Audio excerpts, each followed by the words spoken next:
بسم اللہ الرحمن الرحیم۔ السلام علیکم ناظرین، میں ہوں فیاض راجہ اور آپ دیکھ رہے ہیں آپ کا اپنا یوٹیوب چینل۔ دوستوں، انتہائی اہم ترین اور بہت بڑی ڈیولپمنٹ اسلام آباد ہائی کورٹ سے سائفر کیس کے حوالے سے، عمران خان کی درخواست کے حوالے سے اہم ترین اور بڑا فیصلہ، لیکن ملا جلا فیصلہ، اس کو سمجھنا ہے آپ نے۔ ایک معاملہ تو یہ ہے کہ اسلام آباد ہائی کورٹ کا جو ڈویژنل بینچ ہے اس نے محفوظ فیصلہ آج سنایا، اور 29 اگست کا جو جیل ٹرائل کرنے کا عمران خان کا نوٹیفیکیشن تھا اس کو کالعدم قرار دیا۔ اسلام آباد ہائی کورٹ نے اس نوٹیفیکیشن کو غیر قانونی قرار دے دیا ہے۔ یہ اہم ترین اور بہت بڑی ڈیولپمنٹ ہے، اور اس کو کپتان عمران خان کی جانب سے جیل میں بیٹھ کر ڈنڈا قرار دیا جا رہا ہے، جس پر اس وقت پاکستان کے سیاسی مافیا ہینڈلرز اور سہولت کاروں کی چیخیں عروج پر ہیں۔ لیکن اس کے ساتھ ایک کام اور بھی ہوا ہے جسے بعض لوگوں کی جانب سے باریک واردات قرار دیا جا رہا ہے، کیونکہ اس وقت میڈیا صرف ایک یہی ڈھول پیٹ رہا ہے کہ سائفر کیس میں جیل ٹرائل کا 29 اگست کا نوٹیفیکیشن کالعدم قرار پایا اور اسلام آباد ہائی کورٹ نے نوٹیفیکیشن کو غیر قانونی قرار دیا ہے۔ لیکن اس کے ساتھ ساتھ جو آفیشیل سیکرٹ ایکٹ کے تحت خصوصی عدالت کا قیام اور اس میں سائفر جج ابو الحسنات کی جو تعیناتی تھی اس کو قانونی قرار دے دیا ہے۔ یعنی یہ کہا ہے عدالت نے کہ آفیشیل سیکرٹ ایکٹ کے تحت نہ صرف خصوصی عدالت کا قیام درست ہے، بلکہ اس میں سائفر جج کا جو سائفر جج ہیں ابو الحسنات، ان کی تعیناتی بھی درست ہے۔ اب اس معاملے کو بھی ذہن میں رکھیے کہ اس سے پہلے صدر مملکت ڈاکٹر عارف الوی کی جانب سے ٹویٹ کر یہ بات پاکستانی عوام کے سامنے رکھی جا چکی ہے کہ آفیشیل سیکرٹ ایکٹ کے حوالے سے جو قانون سازی تھی حکومت پاکستان اور جو اس وقت کی تھی پی ڈی ایم کی حکومت، ایک غیر آئینی اور غیر قانونی، اس پر انہوں نے تصدیق مہر اپنی ثبت نہیں کی تھی، اور صدر مملکت عارف الوی کے سائنوں کے بغیر اس کو قانون بنا لیا گیا تھا۔ کہا گیا تھا کہ انہوں نے سائن نہیں کیے تو خود قانون بن گیا ہے، جبکہ ان کا کہنا تھا کہ انہوں نے تو واپس بھجوا دیا تھا، جبکہ ان کا جو صدارتی عملہ تھا اس کی جانب سے اس کو واپس ہی نہیں بھجوایا گیا تھا۔ اس معاملے کے اوپر آگے چل کر مزید روشنی ڈالتے ہیں۔ جسٹس گل حسن اورنگزیب کی سربراہی میں تھا جناب یہ بینچ، اور سلمان اکرم راجہ تھے پاکستان تحریک انصاف کے وکیل، اور عمران خان کی پاکستان تحریک انصاف کی جو انٹرا کورٹ تھی اپیل وہ کر لی گئی ہے جناب منظور۔ اس وقت جب میں آپ کے سامنے رکھ رہا ہوں تمام ٹی وی چینل کی جو سکرینیں ہیں وہ اسی کے اوپر بات کر رہی ہیں، چیخ رہی ہیں، چنگاڑ رہی ہیں، کیونکہ اس کو عمران خان کو پاکستان تحریک انصاف کے لیے ایک بڑا جو ہے وہ ریلیف قرار دیا جا سکتا ہے۔ 2 رکنی بینچ تھا یہ، جسٹس میاں گل حسن اورنگزیب کی سربراہی میں۔ یہ بھی کہا جا رہا ہے کہ جناب غیر معمولی حالات میں ٹرائل جیل میں کیا جا سکتا تھا، اور وفاقی کابینہ کی منظوری کا اطلاق ماضی کے ٹرائل پر نہیں ہوگا، اور اس پر بھی آیا تھا ذکر کہ کس طرح سے وفاقی کابینہ نے کیسے اور کیوں کر اس تمام تر معاملے کی جو ہے وہ اس کی منظوری دی، اور قانون کے مطابق جیل ٹرائل اوپن یا ان کیمرہ جو ہے وہ ہو سکتا ہے۔ لیکن فی الحال انہوں نے اس وقت یہ جو ٹرائل ہوا ہے 29 اگست کے نوٹیفیکیشن کے مطابق اس کو انہوں نے کالعدم قرار دے دیا ہے۔ آگے لے کر بڑھنے سے پہلے اب معاملات کیونکہ جائیں گے سپریم کورٹ آف پاکستان کے اندر، اور وہاں پر ہیں جناب چیف جسٹس قاضی فائز عیسیٰ، اور ان کے متعلق اب یہ خبریں آ رہی ہیں کہ آئندہ آنے والے دن جو ہیں ان کے لیے پریشانی لا سکتے ہیں، کیونکہ وہ ماضی کے گونگلوؤں سے مٹی جھاڑنے میں مصروف تھے 2014 2017 کے دھرنوں کو لے کر۔ لیکن ایک خبر جو آ رہی ہے سامنے وہ خبر ہے جناب ایک طرح سے اسے کہا جانا چاہیے پاکستانی اسٹیبلشمنٹ کے خود ساختہ ترجمان کا بیان، نام نہاد غیر سرکاری ترجمان کا بیان۔ جی ہاں، میں انصار عباسی صاحب کا ذکر کر رہا ہوں۔ انہوں نے آج ایک خبر دی کہ سابق وزیر اعظم اور وزیر داخلہ کے پاس جنرل فیض کے ملوث ہونے کا ثبوت نہیں،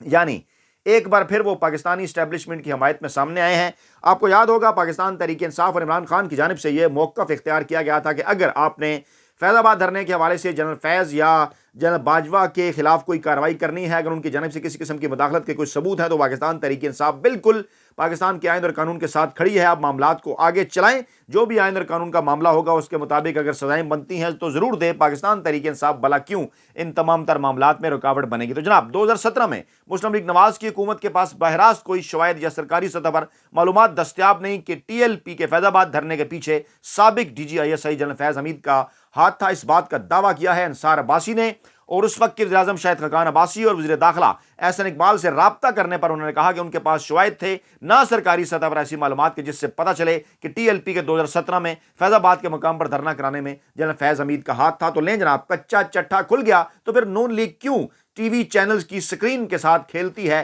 ایک نام نہاد بیانیہ بنانے کے لیے، اور قاضی فائز عیسیٰ صاحب بھی ابھی تک اسی بیانیے کو لے کر چل رہے تھے، مسلم لیگ نواز کے کندھوں پر رکھ کر بندوق چلانے کی کوششوں میں مصروف تھے۔ لیکن اب شاہد خاقان عباسی اور احسن اقبال کی جانب سے اس بات کی تصدیق کہ جناب ہمارے پاس تو کسی قسم کے کوئی ثبوت ہی موجود نہیں ہے، اور پھر انصار عباسی صاحب کے بقول انہوں نے کہا جناب کہ میرے رابطہ کرنے پر شاہد خاقان عباسی اور احسن اقبال نے کہا کہ کچھ واقعاتی شواہد ایسے تھے کہ ٹی ایل پی کے دھرنے میں سہولت کاری میں غیر معمولی مدد دی گئی، لیکن فیض حمید کا نام لینا کیا سرائی ہوگا۔ یہ ہے جناب اوقات مسلم لیگ نواز کی، یہ ہے جناب اوقات ان کی۔ پہلے تو یہ موجودہ اسٹیبلشمنٹ کے حوالے سے بات ہی نہیں کرتے، چاہے یہ ہوں نام نہاد وڈے اینکر ویلے کالم نگار یا ملازم صحافی ہوں، اسٹیبلشمنٹ تو موجود ہوا کرتی ہے۔ موجودہ اسٹیبلشمنٹ کہلاتی ہے جس کے خلاف عمران خان نے اس وقت ایک موقف یا بیانیہ اپنایا ہوا ہے اور پاکستان کی بڑی عوام ان کے ساتھ کھڑی ہے۔ تو جناب نواز شریف ہو یا مسلم لیگ نواز یا پھر وہ تمام تر سرکاری ٹٹو جنہیں میں وڈے اینکر ویلے کالم نگار اور ملازم صحافی کہتا ہوں،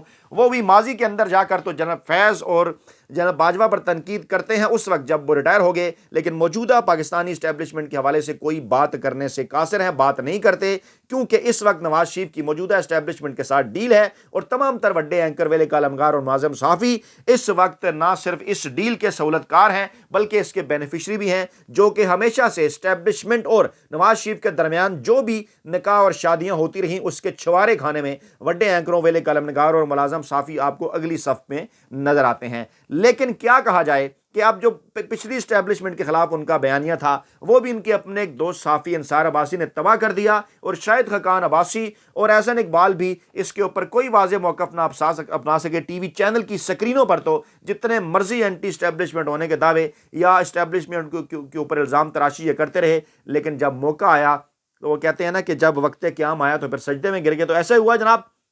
انہوں نے کہا جناب ہمارے پاس تو کوئی ثبوت ہی نہیں ہے، تو پھر کیا یہ پلینگ ود گیلریز ہیں؟ پھر جسٹس قاضی فائز عیسیٰ صاحب کا سارا کیس جو ہے، ان کی ساری سماعت جو ہے وہ تو دھڑم سے نیچے آ گئی، کیونکہ آپ یہ فرما رہے ہیں کہ فیض حمید کا نام لینا قیاس آرائی ہوگا۔ تو کیا قیاس آرائیوں پر عدالتیں فیصلے کیا کرتی ہیں؟ جنرل فیض حمید اس وقت میجر جنرل تھے اور ڈی جی سی آئی ایس آئی کے عہدے پر کام کر رہے تھے۔ شاہد خاقان عباسی کا کہنا تھا کہ بحیثیت وزیر اعظم ان کے پاس شواہد تھے اور نہ ہی ایسی سرکاری رپورٹ کہ جس سے پتہ چلے کہ دھرنے کے پیچھے فیض حمید کا ہاتھ تھا۔ اس وقت کا وزیر اعظم پاکستان شاہد خاقان عباسی اس بات کی تصدیق کر رہا ہے کہ میرے پاس نہ کوئی رپورٹ تھی، نہ میرے پاس کوئی اس قسم کے شواہد تھے کہ دھرنے کے پیچھے فیض حمید تھے۔ ایک سوال کے جواب میں انہوں نے کہا کہ اگر حال ہی میں تشکیل دیے کمیشن کی جانب سے انہیں بلایا گیا تو وہ جائیں گے اور جو بھی معلومات دستیاب ہوں گی وہ فراہم کریں گے۔ جی ہاں، اسی کمیشن کا ذکر کیا جا رہا ہے جس پر ڈول ڈالے بیٹھے ہیں موجودہ چیف جسٹس قاضی فائز عیسیٰ، اور جس کے ذریعے وہ اصل میں عمران خان کے ساتھ سکور سیٹل کرنا چاہتے ہیں بظاہر، کیونکہ ان کے جو اس وقت نقاد ہیں وہ یہی بات کر رہے ہیں، چاہے بار کے وکلا ہوں یا پھر سپریم کورٹ کی خبریں اور جو ہے وہ وہاں پر تمام تر کیسز کور کرنے والے صحافی، وہ یہی سی بات کی جانب اشارہ کر رہے ہیں کہ جناب یہ تو ماضی کے سکول سیٹل کرنے کی کوشش ہے۔ لیکن شاہد خاقان عباسی نے کہہ دیا کہ جناب جو بھی معلومات دستیاب ہیں وہ فراہم کریں گے۔ سپریم کورٹ کی جانب سے پاناما کیس میں میاں نواز شریف کو نااہل قرار دیے جانے کے بعد شاہد خاقان عباسی نے اس وقت نون لیگ کی حکومت میں وزیر اعظم کا عہدہ سنبھالا تھا۔ اس وقت کے وزیر داخلہ احسن اقبال دھرنا ختم کرانے کے لیے براہ راست ٹی ایل پی کی قیادت سے بات چیت کر رہے تھے، اور انہوں نے واقعہ یاد کرتے ہوئے بتایا کہ دونوں فریقین کے درمیان رات دیر سے معاہدہ ہونے سے گھنٹوں قبل انہوں نے وزیر داخلہ سے بات کی اور انہیں بتایا کہ ڈپٹی کمشنر اسلام آباد اور چند سینئر پولیس افسر ٹی ایل پی کے ساتھ معاہدے پر دستخط کریں۔ انہوں نے کہا کہ اگلی صبح وزیر داخلہ نے انہیں معاہدے کے حوالے سے بریفنگ دی اور کہا کہ ٹی ایل پی کے اصرار پر انہوں نے خود احسن اقبال اور جنرل فیض نے حکومت کی طرف سے معاہدے پر دستخط کیے، کیونکہ ٹی ایل پی کا کہنا تھا کہ ایک تو احسن اقبال دستخط کریں، دوسرے جنرل فیض حمید۔ عباسی نے کہا کہ انہیں بتایا گیا کہ ٹی ایل پی کی قیادت ڈپٹی کمشنر پولیس افسران کے دستخط کے ساتھ معاہدہ قبول کرنے کے لیے تیار نہیں تھی۔ رابطہ کرنے پر احسن اقبال نے بھی کہا کہ وزیر داخلہ کی حیثیت سے ان کے پاس سرکاری سطح پر ایسی معلومات نہیں تھیں کہ دھرنے میں جنرل فیض کا ہاتھ تھا، تو پھر احسن اقبال صاحب کیوں پاکستانی عوام کو آپ اور آپ کے نام نہاد ایک اینٹی اسٹیبلشمنٹ رہنما، یا جسے کہا جاتا ہے کہ جناب بہت بڑے جمہوریت کے علم بردار رہنما نواز شریف جب جن کو آپ بنا کے پیش کرتے ہیں، وہ کیوں پھر اس قسم کا موقف مسلسل اپنائے ہوئے تھے؟ اور انہی کے موقف کو دیکھتے ہوئے قاضی فائز عیسیٰ صاحب نے تو پوری ایک کہانی بن ڈالی تھی، لیکن جہاں پر تو کچھ اور بات نکل آئی۔ اور شاہد خاقان اور جناب انہوں نے کہا کہ وہ پہلے ہی کہہ چکے کہ ان کی اور شاہد خاقان کی رائے تھی کہ جرنیل کو معاہدے پر دستخط نہیں کرنے چاہیے، لیکن اس کے باوجود جنرل فیض ٹی ایل پی کے ساتھ معاہدے پر دستخط کرنے والوں میں شامل تھے تاکہ ٹی ایل پی کا دھرنا ختم کرایا جا سکے۔ یہاں پر ہلکی سی منافقت کا ثبوت ڈنڈی مار دی۔ آپ تو جناب وزیر داخلہ تھے نا، تو آپ منع کر دیتے، آپ کہتے نہیں جناب ہم خود دستخط کریں گے، آپ کیوں دستخط کر رہے ہیں؟ یعنی پھر آپ بھی ٹی ایل پی کی بلیک میلنگ کا شکار ہوئے۔ احسن اقبال کا کہنا تھا کہ جنرل فیض کا اصرار تھا کہ اگر وہ بطور ضامن معاہدے میں شامل نہ ہوئے تو ٹی ایل پی والے قبول نہیں کریں گے۔ اب پھر دوبارہ سے وہی بات، اگر جنرل فیض کا یہ اصرار تھا اور دوسری طرف سے آپ یہ بھی کہہ رہے ہیں کہ آپ کے پاس کوئی ثبوت نہیں تھے، تو کیا ضامن کے اوپر بطور انہوں نے دستخط کر کے گویا انہوں نے دھرنا ختم کرایا، اس وقت انہوں نے آپ کی حکومت بچائی، اور اس کے بعد پھر آپ بات کرتے ہیں کہ نہیں جناب وہ اس کے پیچھے ملوث تھے۔ جسٹس قاضی فائز عیسیٰ کے تحریر کردہ فیض آباد دھرنا کیس کے فیصلے میں سپریم کورٹ نے اس تاثر کا حوالہ دیا تھا کہ آئی ایس آئی ایسے معاملات میں مداخلت کرتی ہے یا ملوث ہوتی ہے جن سے اس کا واسطہ نہیں۔ تو جناب جسٹس قاضی فائز عیسیٰ صاحب، آج پھر آپ کو بھی پتہ چل گیا ہوگا کہ آپ کے پسندیدہ صحافی اور جنگ گروپ جسٹس قاضی فائز عیسیٰ صاحب اصل میں غیر سرکاری ترجمان بھی ہیں، پاکستانی اسٹیبلشمنٹ کے خود ساختہ ترجمان بھی ہیں، اور اب ان کے ذریعے یہ چیزیں سامنے آ رہی ہیں کہ جناب اس وقت کی اسٹیبلشمنٹ تو فیض آباد دھرنے میں، اس وقت کی آئی ایس آئی تو فیض آباد دھرنے میں، اس وقت کے ڈی جی سی جنرل فیض حمید تو فیض آباد دھرنے میں ملوث ہی نہیں تھے، تو پھر آپ کا سارے کا سارا معاملہ، آپ کا سارے کے سارا کیس تو دھڑام سے آ کر نیچے گر جاتا ہے، کیونکہ آپ نے تو کہا کہ ایسے معاملات میں آئی ایس آئی مداخلت کرتی ہے یا ملوث ہوتی ہے جن سے ان کا واسطہ نہیں، اور اب ان تمام تر معاملات کو ملا کر آپ لا رہے تھے 9 مئی کی طرف، جس کو لوگوں نے دو طرح سے لیا کہ ایک تو یہ کہ اس وقت ایجنسیاں ملوث تھیں، تو کیا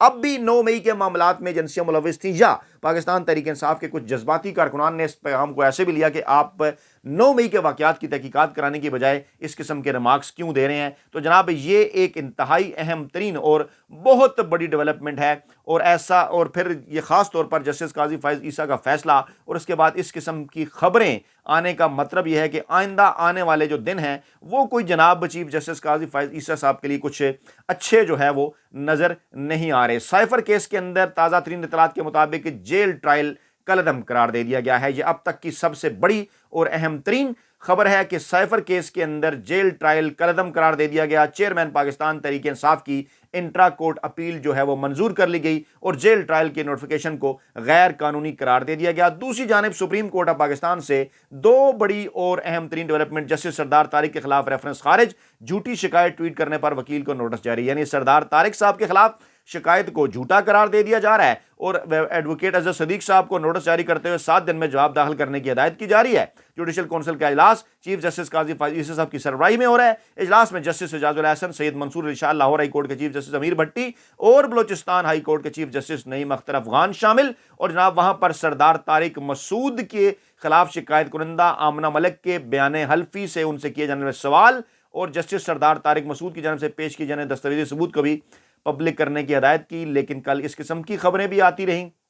کہ جناب آمنہ ملک صاحبہ جو ہیں ان کو یہ کہا گیا تھا کہ آپ کو ایسی جگہ بھجوا دیا جائے گا جہاں سے آپ کی واپسی نہیں ہوگی۔ یہ ایک معاملہ۔ دوسرا معاملہ جناب جسٹس مظاہر کے خلاف شکایات، سپریم جوڈیشل کونسل کا اجلاس 3 گھنٹے تک جاری رہا، کل تک ملتوی۔ ادھر تو شکایت فارغ ہوگی، یہاں جسٹس مظاہر نقوی نے کونسل کے 3 ممبران پر اعتراض کر دیا، قاضی فائز عیسیٰ، سردار طارق مسعود اور جسٹس نعیم افغان پر، اور ذرائع کے مطابق جسٹس مظاہر نقوی بھی جوڈیشل کونسل اجلاس میں موجود تھے۔ ان کی نمائندگی وکیل خواجہ حارث نے کی، ان کے اعتراضات کا جائزہ لیا گیا۔ لاہور کنٹونمنٹ کے متعلقہ افسران بھی شریک تھے۔ اچھا، اب یہ ایک بڑا اہم معاملہ ہے، لاہور کنٹونمنٹ کے افسران بھی وہاں پر موجود تھے، اس کو ذرا انڈر لائن کر لیں آپ۔ اجلاس میں شکایت کنندگان میاں داؤد پاکستان بار کے نمائندے دیگر نے بھی شرکت کی۔ اچھا، اب مظاہر نقوی نے اپنے خلاف ریفرنس کے معاملے پر سپریم جوڈیشل کونسل کی کارروائی سپریم کورٹ آف پاکستان میں چیلنج کر دی ہے۔ یہ معاملہ جناب ابھی آگے چلے گا۔ سیاسی جماعتوں سے بات چیت چل رہی ہے،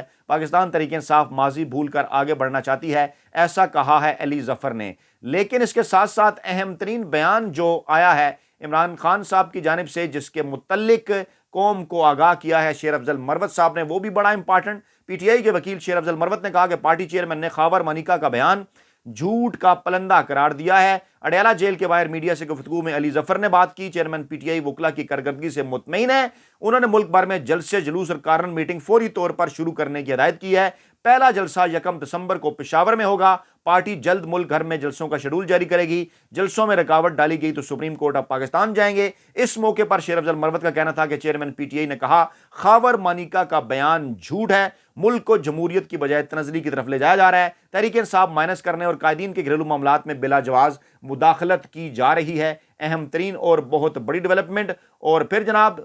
دیگر جو ڈیولپمنٹ ہے اس میں شہباز شریف صاحب کا یہ بیان کہ ہم سیاسی جدوجہد کریں گے تاکہ ہم مضبوط حکومت بنا سکیں۔ آپ نے کب زندگی کے اندر کبھی کوئی سیاسی جدوجہد کی ہے جناب شہباز شریف صاحب؟ کہ عوام آپ کی اس بات کے اوپر جو ہے وہ یقین کریں۔ اطہر من اللہ صاحب کہتے ہیں ان کی رائے میں مشرف کی سزا والا فیصلہ موجود ہے، یعنی ماضی میں جانا چاہ رہے ہیں اطہر من اللہ صاحب بھی قاضی فائز عیسیٰ صاحب کی طرح، اور ماضی کے معاملات کے اوپر ہی کورٹ چلانا چاہتے ہیں۔ 9 مئی مقدمات کے حوالے سے یاسمین راشد، اعزاز چودھری اور روبینہ جمیل پر فرد جرم عائد کر دی گئی۔ لاہور انسداد دہشت گردی کی عدالت مسلسل دباؤ، مسلسل اقدامات پاکستان تحریک انصاف کو توڑنے کے حوالے سے، لیکن آخری اطلاعات آنے تک آپ نے گھبرانا نہیں ہے، کیونکہ ڈٹ کے کھڑا ہے کپتان۔ اپنا بہت خیال رکھیے گا، دعاؤں میں یاد رکھیے گا۔ نئی ویڈیو کے ساتھ جلد حاضر ہوں گے۔ اللہ نگہبان۔